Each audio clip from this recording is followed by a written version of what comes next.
उच्च स्तर के जादू में माहिर होने के लिए चक्रों की संख्या बढ़ानी होगी। जितने अधिक चक्र बनाएंगे उतना समय लगेगा। इसलिए जादूगर बनने की चाह रखने वालों को 5 से 8 साल की उम्र में प्रशिक्षण शुरू करना चाहिए। फिर 12 साल तक उन्हें कम से कम एक चक्र बनाने में सक्षम होना चाहिए ताकि जादूगर बनने की क्षमता वाले माने जा सकें।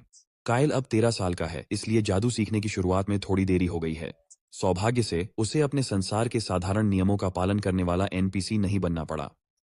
चूंकि उसके पास मना अनुकूलन प्रतिभा है, इसलिए उसका मामला सामान्य से अलग है। उसे केवल एक चक्र बनाना है और वह जादू सीखना शुरू कर सकता है। लेकिन पहले उसे यह सीखना होगा कि चक्र कैसे बनाते हैं। शायद वह इसे वैसे ही बना सकता है जैसा उसने खेल से सीखा था। जैसे ही वह सोच रहा था कि वह चीजें कैसे करेगा, दरवाजे पर दस्तक हुई। यह लियोनहार्ट था। वह यह बताने आया था कि ड्यूक ने कायल की गतिविधियों पर लगी पाबंदियां हटा दी हैं।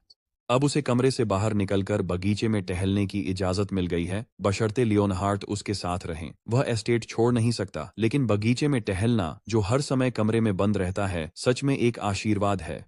ऐसा लगता है कि लियोनहार्ट ने अपने पिता को मनाने में वास्तव में अच्छा काम किया, लेकिन ऐसा भी लगता है कि उसकी पसंदगी भी बढ़ गई है। यह अचानक से 30 अंक बढ़ गई थी। जब उसने हत्या के इरादे को नकारा था, तब उसकी पसंदगी नकारात्मक 50 पर थी। शायद वह बगीचे में उसके ध्यान से प्रभावित हुआ था, खासकर क्योंकि उसने पूरी रात ध्यान किया और सुबह गिर पड़ा।